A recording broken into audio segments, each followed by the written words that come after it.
Learn Kiswahili. I did not come. Sikuja. I did not see. Sikuona. I did not go. Sikuenda. I did not eat. Sikula.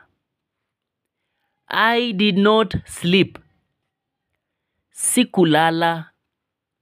I did not do. Sikufanya. I did not take. Sikuchukua. I did not cook. Sikupika. I did not buy. Sikununua. I did not like or I did not love. Sikupenda. Please go to YouTube, search